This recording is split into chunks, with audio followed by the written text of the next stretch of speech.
Bonjour à toutes, bonjour à tous. Pour ceux qui restent, on est en petit comité, c'est bien, comme ça on pourra discuter.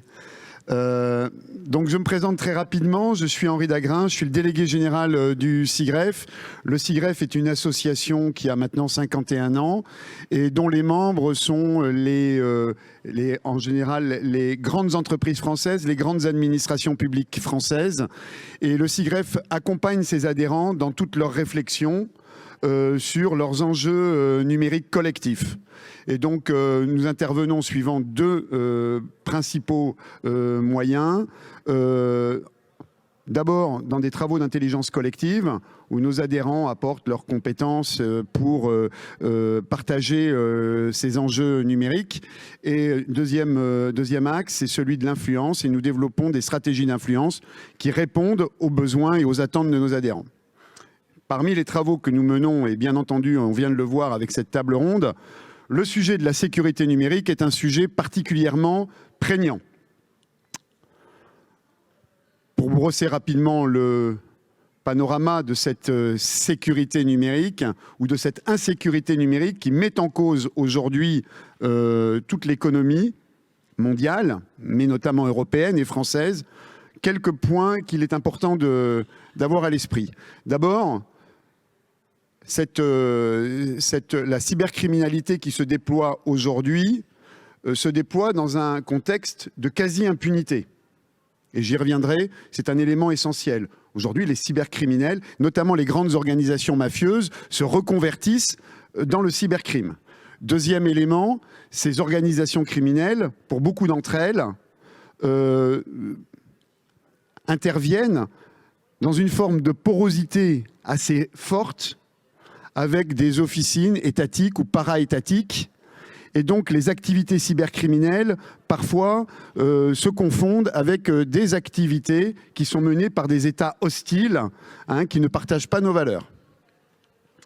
Troisième élément, cette activité cybercriminelle, ces dernières années, s'est très largement professionnalisée, industrialisée et bénéficie aujourd'hui de moyens considérables pour mener leurs attaques, puisque l'on parle aujourd'hui d'un ratio qui est absolument incroyable en termes de ROI, avec des taux dont on parle de 1000%. C'est pas mes chiffres, ce sont ceux de l'ANSSI.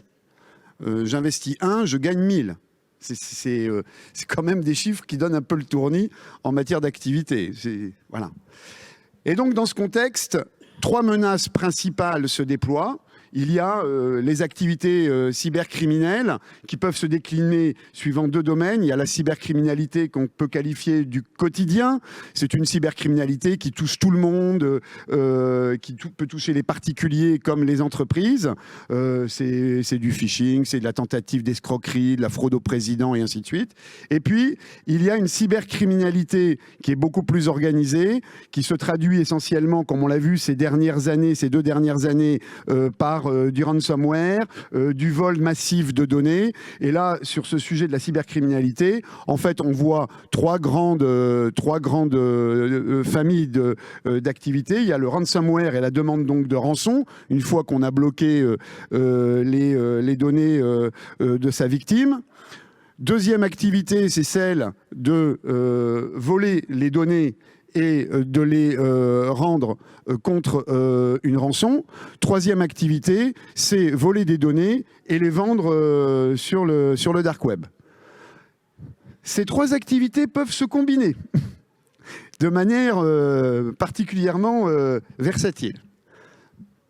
Enfin, il faut voir un dernier élément dans ce contexte de la cybermenace, c'est que la capacité des cybercriminels aujourd'hui croît plus rapidement que la capacité de leurs victimes à se protéger.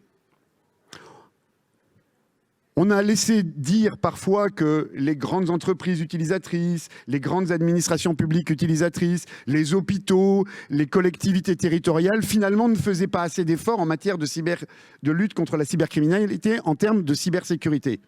C'est probablement vrai pour certains, mais globalement, ce que l'on constate, c'est que sur les 5 dernières années, en tous les cas, parmi les grandes entreprises et les grandes administrations publiques, les budgets consacrés à la cybersécurité ont connu une croissance d'un facteur 3 à 5 en fonction de la sensibilité du domaine.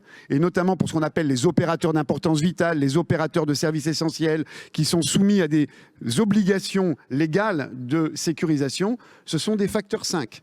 Ils ont multiplié par 5 leur budget consacré à la cybersécurité. Pour aujourd'hui, tendanciellement, être dans une norme qui paraît être celle qui est recommandée par l'ANSSI, l'Agence nationale pour la sécurité des systèmes d'information, de consacrer 10% de son budget IT à la cybersécurité. Donc aujourd'hui, le sujet, il a été pris à bras-le-corps par presque toutes les organisations, les grandes organisations au moins. Alors après, il reste un sujet majeur, c'est celui de la capacité, notamment du tissu de PME national, à comprendre ces enjeux et à être en capacité de s'équiper pour lutter contre la cybercriminalité. Là, c'est un vrai problème sur lequel les pouvoirs publics tentent de faire certaines choses. Je vais y revenir pour tenter de résoudre ce problème, mais il n'y a pas de solution simple. Face à ce contexte, et sur lequel, si vous avez des questions, je pourrais y répondre tout à l'heure, eh bien, les adhérents du CIREF ont développé ce que l'on appelle la doctrine de sécurité numérique du CIREF. Cette doctrine, elle repose aujourd'hui sur 4 piliers et sur un enjeu transverse. Alors, je commence par les 4 piliers pour vous les décrire. Le premier pilier, il est connu, c'est la cybersécurité. La cybersécurité a fait l'objet au mois de février, le 18 février 2021, d'une annonce très substantielle de la part du président de la République, avec un plan d'accélération cyber à hauteur de 1 milliard, qui est tout à fait intéressant et qu'il convient de saluer. Néanmoins, si on continue comme ça, comme on a fait jusqu'à maintenant, à augmenter de manière constante les budgets consacrés à la cybersécurité, on ne s'en sortira pas, parce que, je le répète, la capacité des cybercriminels croît plus rapidement que la capacité de leurs victimes à se protéger. Et aujourd'hui, quand vous êtes le patron d'un système d'information, quand vous êtes un DSI, vous devez vérifier que toutes les portes soient fermées, y compris celles que vous ne connaissez pas, et c'est la majorité, alors que pour un criminel, il suffit d'en trouver une qui soit ouverte. Et donc, dans ce contexte, on ne s'en sortira pas. Il y a donc 3 autres piliers que nous avons développés et que nous proposons, que nous avons demandé au pouvoir public, au niveau national et au niveau européen, de développer. Le deuxième pilier, c'est celui de la lutte contre la cybercriminalité. C'est une activité régalienne. Il faut savoir qu'aujourd'hui, les moyens de police et de justice qui sont dédiés à cette lutte contre la cybercriminalité, et notamment la cybercriminalité la plus développée, la plus complexe, on peut parler véritablement de carence de l'État. La responsabilité de l'État, et d'un État qui parle de souveraineté, c'est d'assurer la sécurité des biens et des personnes dans l'espace numérique au même titre que dans l'espace physique. Dans l'espace numérique, dans l'espace physique, 200 000 agents des forces de l'ordre, en gros en France, entre la police et la gendarmerie. Dans l'espace numérique, pour traiter les cas les plus complexes de cybercriminalité, la police, les forces de l'ordre, ne disposent que de 3 équipes de 10 enquêteurs qui disposent des compétences pour gérer ces dossiers les plus complexes. La justice, en France, ne dispose que de 3 magistrats qui soient capables et qui sont légitimes pour enquêter sur ces cas les plus complexes. 3. Et donc, c'est pour ça que nous parlons de carence de l'État en la matière et que nous appelons l'État à renforcer de manière très substantielle les moyens qui sont dédiés à la lutte contre la cybercriminalité, notamment en créant un véritable parquet cyber en France, qui soit capable par ailleurs de coopérer au niveau international. Parce que ce sont toujours des enquêtes qui nécessitent des coopérations fortes. Alors, il n'y a pas rien. Il y a au niveau européen notamment des dispositions qui permettent une certaine forme de coopération. Europol, Interpol également commencent à s'organiser, mais c'est très insuffisant. Et en tous les cas, l'adaptation du système judiciaire et policier à cette criminalité complexe se fait beaucoup trop lentement et pas au rythme où elle se développe. Voilà pour le pilier police-justice, c'est-à-dire pour réprimer les criminels qui peuvent être atteints par les moyens légaux de police et de justice. Donc c'est un pilier extrêmement régalien. Il y en a un troisième pilier régalien, c'est le troisième pilier de cette doctrine.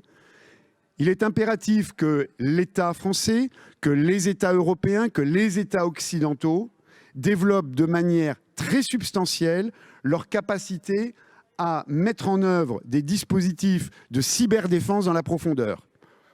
De nombreux cybercriminels aujourd'hui agissent depuis des États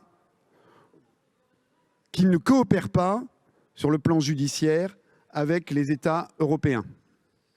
Et donc, il convient de développer des moyens, et je ne m'étendrai pas sur le sujet, ce n'est pas à moi de dire ce qu'il faut faire, mais de développer la capacité à identifier, authentifier, neutraliser dans la profondeur, là où ils sont, les cybercriminels qui agissent et les infrastructures, que ce soit d'ailleurs de manière physique ou logique. En France, il y a un organisme dont c'est un des métiers, s'appelle la DGSE, la Direction Générale de la Sécurité Extérieure. C'est à des organismes de cette nature de développer ces capacités. Et c'est encore un enjeu extrêmement régalien. Voilà pour les trois premiers piliers, cybersécurité, parquet cyber, et le troisième enjeu, cyberdéfense dans la profondeur. Il y a un quatrième pilier que l'on souhaite développer et sur lequel nous allons avoir une action d'influence maximale avec nos partenaires dans les années qui viennent. Il est très compliqué. C'est celui de la sécurité numérique par conception, sécurité numérique d'exploitation sur tout le cycle de vie des produits et des services numériques. Cette sécurité, aujourd'hui, elle n'est pas assurée. Il y a une singularité dans l'industrie du numérique, c'est que c'est la seule industrie, au moins en Europe, qui ne soit pas soumise à des normes minimales de sécurité. Vous pouvez regarder toutes les autres industries, dans leur champ de compétences propres, elles sont soumises à des obligations minimales de sécurité. Quand vous achetez du fromage, il y a des normes minimales de sécurité au titre de l'industrie alimentaire. Quand vous achetez un grille-pain, une moquette, une peinture, un jouet pour enfants, une voiture, quand vous montez dans un avion, ils sont tous soumis à des normes minimales de sécurité. Toutes les industries sont soumises. Quand vous achetez un équipement de chauffage. L'industrie du numérique est la seule industrie où l'on peut mettre sur le marché un produit ou un service développé avec les pieds, conçu de n'importe comment, complètement buggé, sans qu'il y ait la moindre responsabilité du fournisseur. Et donc, notre ambition, c'est de faire en sorte que l'industrie du numérique elle-même, dans son champ propre de compétences, se retrouve astreinte à des normes minimales de sécurité par conception et de sécurité d'exploitation sur tout le cycle de vie des produits et des services. Ça sera très long, ça sera très compliqué. En plus, on est confronté à des acteurs qui ne sont pas forcément coopératifs sur le sujet, mais on ne lâchera pas là-dessus. Parce qu'il est absolument essentiel que les fournisseurs soient responsabilisés et que, in fine, la responsabilité de la sécurité ne pèse pas exclusivement sur l'utilisateur final. Parce que c'est le cas aujourd'hui. Et donc ça va être un enjeu particulier que nous allons développer dans les années qui viennent. Nous ne sommes pas seuls pour le faire. Nous avions écrit sur le sujet pour appeler le gouvernement français à réfléchir à ce sujet le 13 novembre 2020. Nous avions adressé un courrier à Jean Castex et à son gouvernement dans ce sens. Nous avons eu une réponse polie. Mais, entre-temps, un événement tout à fait intéressant est intervenu. L'OCDE, alors je rappelle, l'OCDE, c'est une organisation intergouvernementale qui propose des référentiels de politique publique à mettre en œuvre pour traiter différents sujets. Et le 9 février 2021, nous avons eu donc la surprise de découvrir un rapport de l'OCDE qui parle très exactement de ce sujet et qui propose aux États membres de l'OCDE, je crois qu'il y a 34 États ou 37 États qui sont membres de l'OCDE, dont tous les États européens, un ensemble de politiques publiques à mettre en œuvre pour renforcer la sécurité par conception, la sécurité d'exploitation sur tout le cycle de vie des produits et des services numériques. Ce rapport s'appelle Enhancing Digital Security of Products et propose aux États un ensemble de règles à mettre en œuvre, d'obligations à déployer pour renforcer cette sécurité par conception et qu'il y ait une responsabilisation des éditeurs, des fabricants de produits et services numériques. Et notamment, un des enjeux qu'a pointé l'OCDE, qui les a amenés à développer cette réflexion, c'est que aujourd'hui se répandent partout sur la planète des milliards d'objets connectés qui n'embarquent absolument aucune sécurité. Par ailleurs, le CIGREF a pris contact avec les représentants de l'industrie du numérique en France, Numéum. Alors je ne sais pas si ça ne doit pas vous parler pour l'instant, Numéum. Numéum, c'est la nouvelle organisation qui représente l'industrie du numérique en France et qui est le fruit de la fusion entre Syntec Numérique et Tech in France. Et aujourd'hui, c'est plus de 2300 membres sur tout le territoire qui sont représentés par Numéum.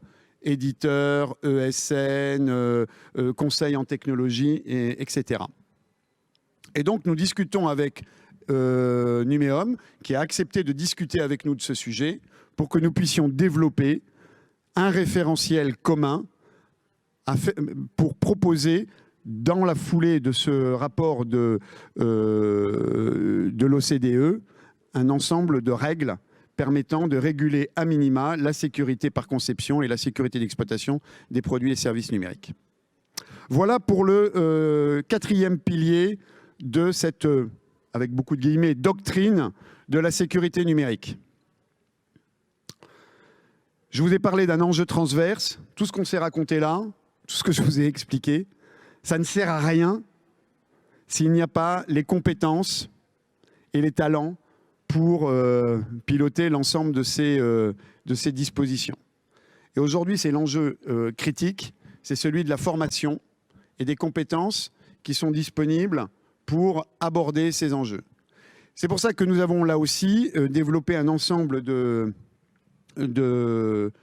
stratégies d'influence en direction notamment du monde académique, de l'éducation nationale et de l'enseignement supérieur, de la conférence des grandes écoles, de la conférence des présidents d'université, et que l'on mène également ces discussions au niveau européen, c'est qu'il est absolument essentiel que la sécurité numérique fasse partie d'un ensemble de formations pour tout le monde, à tous les âges, aux humanités numériques. C'est la première étape. Former aux humanités numériques en intégrant la sécurité numérique comme élément essentiel afin de former des citoyens qui, dans leurs usages du numérique, seront libres et éclairés. C'est la première chose à faire. La deuxième chose, c'est que de manière systématique, dans tous les cursus de formation qui, d'une manière ou d'une autre, amènent vers les métiers du numérique, la sécurité soit un élément essentiel de la formation. Aujourd'hui, on constate qu'il y a trop de formations dans lesquelles ce sujet de la sécurité n'est que très faiblement abordé. Et enfin, pour toutes les fonctions, notamment de développeurs ou d'administrateurs système, il faut que la sécurité par conception et la sécurité d'exploitation soient au cœur de leur formation. Tout ce que je viens de vous dire, c'est absolument essentiel si l'on veut restaurer un minimum de sécurité numérique. Parce que si on continue aujourd'hui sur la trajectoire qui a été engagée et qui est très divergente par rapport à la capacité de l'ensemble de l'économie à se protéger, alors dans 10 ans, ce sera le chaos dans l'espace numérique. Et ça se fera au détriment de tout le monde. Il n'y aura que quelques happy few qui seront capables de se protéger et de bénéficier de la croissance qu'apportent les outils numériques. Pour tous les autres, ça deviendra impossible Et ça, on ne peut pas l'accepter. Mince. Voilà. En quelques 20 minutes pour vous brosser ce tableau de la sécurité numérique. Et maintenant, je me livre éventuellement, si vous en avez, à des questions. Et en tous les cas, je pense qu'il est absolument important que tout le monde soit convaincu que cette nouvelle approche, ce nouveau paradigme de la sécurité numérique s'impose à l'ensemble de l'écosystème numérique et que nous allons devoir travailler collectivement sur ce sujet, pousser dans la même direction, parce que sinon, demain, ce sont nos emplois qui pourraient se retrouver menacés. En tous les cas, c'est la croissance qui se trouvera engagée. Je vous remercie de votre attention et je me livre à vos questions.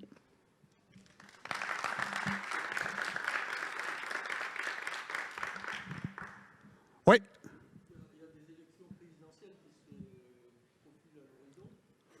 Quelle est la démarche du CIGREF? Je fais un peu référence à une conférence qui a été faite il y a 5 ans. Justement sur les 7 thèmes présentés aux candidats, et quelle est la démarche pour la présence